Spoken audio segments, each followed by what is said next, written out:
Mantan Menteri Pertahanan Republik Rakyat Tiongkok, Zhi Haotian berkata, "Kami tidak akan bertarung menggunakan senjata nuklir dengan Amerika. Itu sama saja dengan mati bersama. Kami tidak sebodoh itu. Tetapi menggunakan satu-satunya rahasia untuk menggunakan senjata non-destruktif yang dapat membunuh banyak orang, yaitu senjata biologis."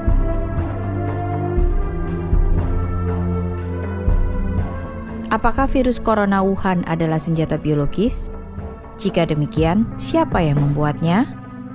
Baru-baru ini, para ilmuwan India mengindikasikan bahwa protein lonjakan dalam novel virus corona, COVID-19, yang pertama kali ditemukan di Wuhan, memiliki sisipan unik yang mirip dengan HIV. Ilmuwan peneliti asal India, Anand Ranganathan, mentweet, "Ya Tuhan, ilmuwan India baru saja menemukan insersi mirip virus HIV/AIDS pada virus nCoV 2019 yang tidak ditemukan dalam virus corona lain."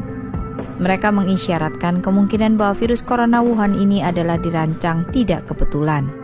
Jika benar, itu akan sangat mengerikan. Media AS mencurigai COVID-19 adalah senjata biologis paling mematikan yang dikembangkan oleh Partai Komunis Tiongkok PKT.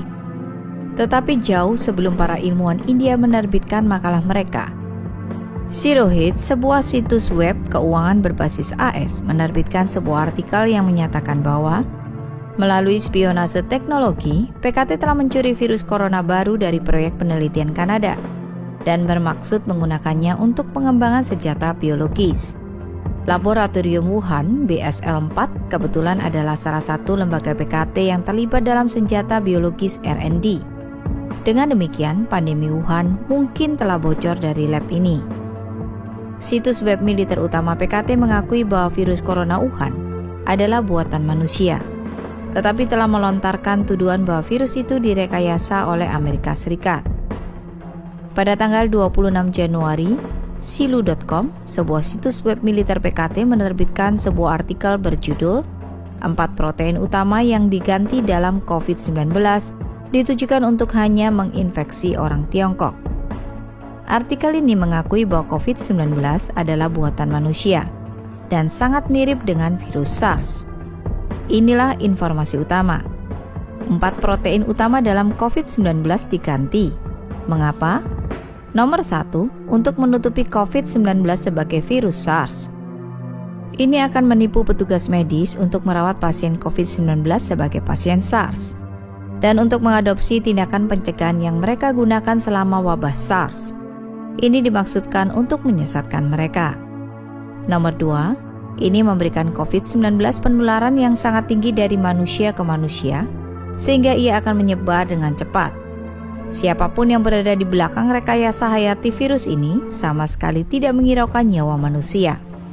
Mungkinkah virus alami dari kelelawar atau tikus bambu benar-benar menjadi sangat mematikan?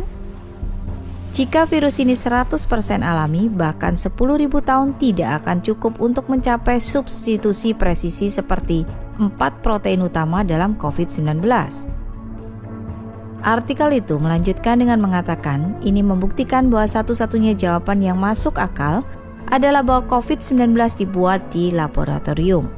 Dalam artikel itu, sebuah subjudul tercetak tebal bertuliskan "Dari SARS ke COVID-19, Pengujian Rencana Genosida Amerika."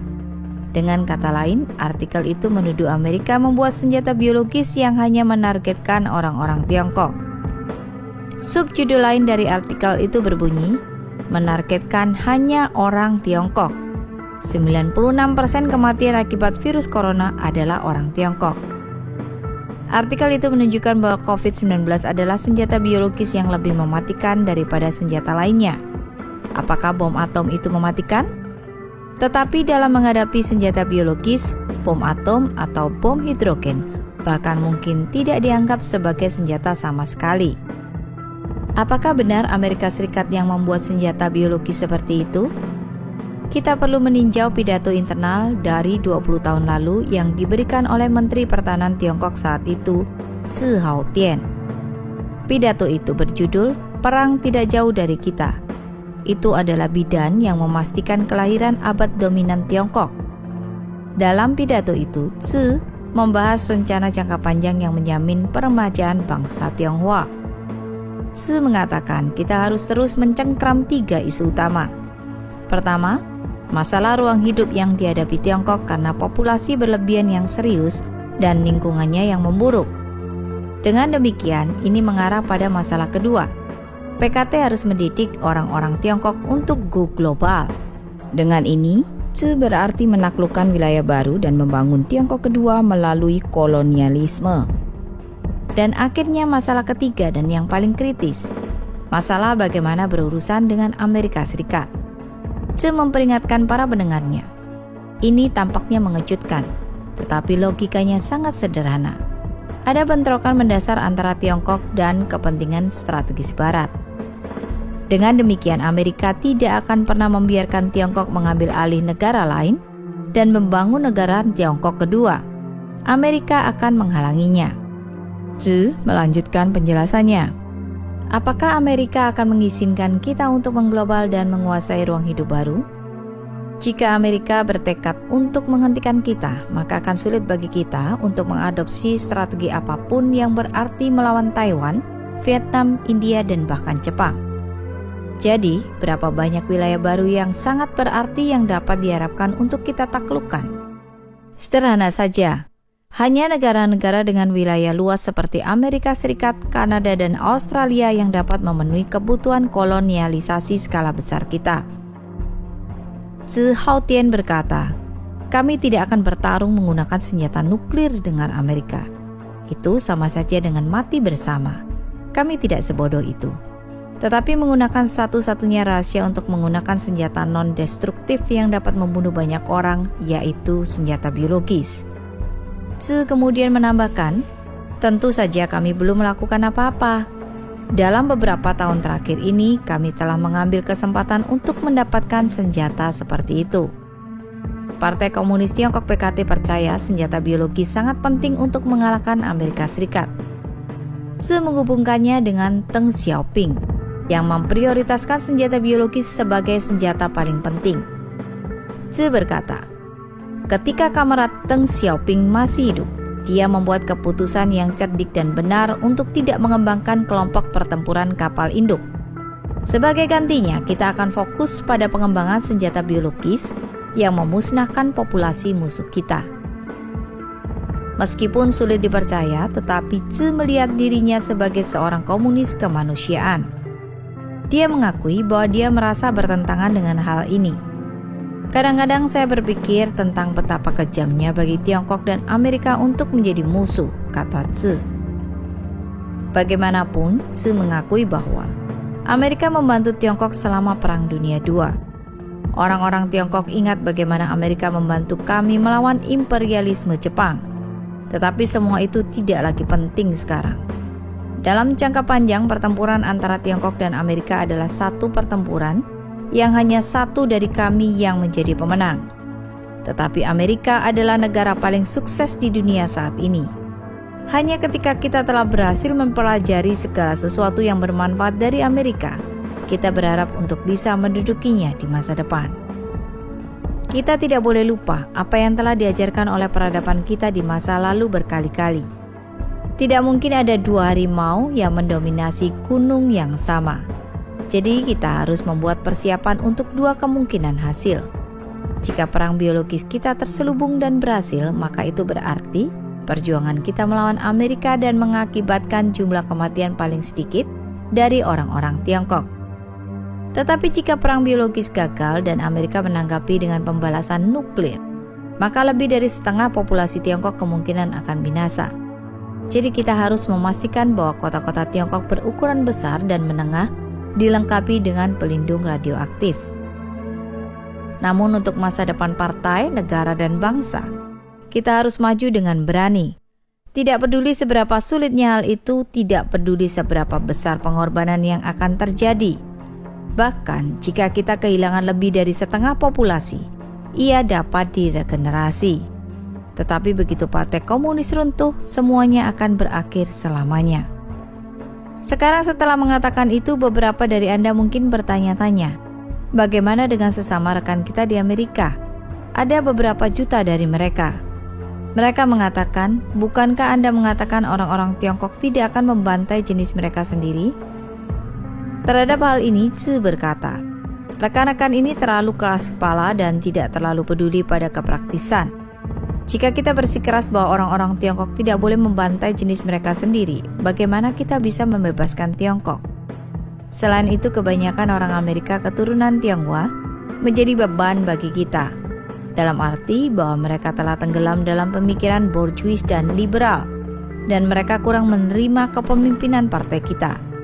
Jika mereka ingin selamat dalam peperangan, nanti kita harus melancarkan kampanye politik untuk menghadapinya dan mengubahnya. Jangan lupa, ketika kita mengalahkan kaum nasionalis Tiongkok Kuomintang dan membebaskan daratan Tiongkok, begitu banyak kaum bourgeois dan intelektual menyambut dan mendukung kita. Meskipun demikian, nantinya kita masih harus membersihkan dan mengubahnya melalui kampanye anti-revolusioner dan anti-kanan. Beberapa sifat alami orang-orang ini tersembunyi sangat dalam. Kami harus mengungkapkan siapa mereka sebenarnya melalui revolusi budaya. Ideologi Barat telah mendominasi dunia. Pemuda-pemuda kita telah dipengaruhi oleh pemikiran Barat tentang penghormatan terhadap kemanusiaan dan hak asasi manusia. Jadi kita tidak tahu pasti apakah orang-orang kita mendukung kita. Jika mereka menentang kita membersihkan Amerika, maka kita pasti harus melakukan langkah-langkah untuk menghadapinya. Karena itu, semua orang mungkin mengerti mengapa kita baru-baru ini memutuskan untuk lebih mempromosikan ateisme. Jika ateisme Barat ingin datang ke Tiongkok untuk melemahkan kita, dan jika orang-orang Tiongkok ingin mendengarkan Tuhan dan mengikutinya, lantas siapa lagi yang dapat mendengarkan kita dan mengikuti kita? Jika orang-orang kita mempertanyakan kemampuan Hu Jintao dalam memerintah dan meminta untuk mendirikan entitas pengawas untuk mengawasi perilakunya, dan jika pengunjung gereja mempertanyakan mengapa kami telah mengambil alih tempat Allah di gereja-gereja mereka, lalu bagaimana mungkin partai kita terus memimpin Tiongkok? Sekarang kita berada pada saat yang kritis, sebanding dengan ketika pasukan revolusioner kita saat itu sedang mempersiapkan diri sebelum menyeberangi sungai Yangtze. Tetapi selama kita fokus pada hal yang paling mendasar, yaitu mempersiapkan perjuangan militer, Komite Sentral percaya jika kita dapat menyelesaikan masalah Amerika, semua masalah dalam negeri kita juga akan dapat terselesaikan dengan mudah. Jadi, di permukaan, persiapan militer kita menargetkan disensor. Tetapi sebenarnya ia menargetkan Amerika. Dan tujuannya jauh melebihi mengalahkan kapal induk dan satelit AS. Dalam artikel itu, Tzu juga mengatakan, perkembangan ekonomi kita sebenarnya untuk mempersiapkan perang. Ini bukan untuk meningkatkan kehidupan orang-orang Tiongkok dalam jangka pendek. Ini juga bukan untuk membangun masyarakat kapitalis yang berorientasi konsumen. Dia secara terbuka menyatakan, kami masih menekankan pembangunan ekonomi sebagai fokus, tetapi pada kenyataannya pembangunan ekonomi berfokus untuk perang. Pada tahun 2003, tak lama setelah pidato Tzu Hautian, ia mengundurkan diri sebagai Menteri Pertahanan, dan pada tahun yang sama, SARS, coronavirus, pecah di Tiongkok. Secara kebetulan juga, di tahun yang sama otoritas Tiongkok memutuskan untuk membangun laboratorium virus P4, BSL-4 di Wuhan. Berdasarkan konten dalam pidato Tzu, mungkinkah virus COVID-19 yang dimulai di Wuhan berasal dari lab P4 Wuhan? Grid Game India percaya bahwa COVID-19 dapat menjadi senjata baru sebagai bagian dari skema PKT untuk mewujudkan komunisme jahatnya di seluruh dunia. Coba pikirkan semuanya. Bukankah ini sesuatu yang benar-benar menakutkan? Siapa di belakang senjata biologis ini? Mengapa mereka membuat senjata biologis ini? Negara-negara Barat belum memahami motif tersembunyi mengapa Tiongkok ingin ambil bagian dalam membangun laboratorium BSL-4. Seperti yang kita bicarakan di kota Wuhan yang merupakan kota metropolitan utama di Tiongkok dan tidak jauh dari laboratorium BSL-4 PKT, COVID-19 terus menyebar dan menimbulkan kekacauan.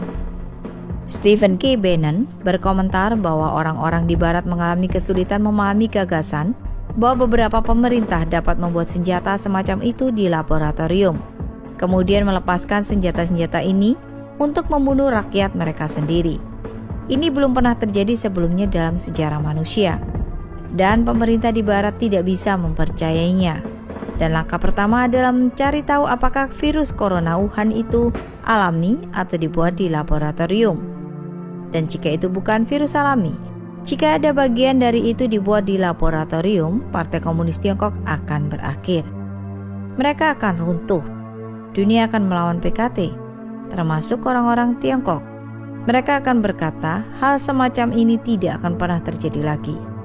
Karena itu, situasi epidemi di Wuhan harus segera diselidiki, dan dunia perlu mengetahui kebenaran tentang apa yang terjadi.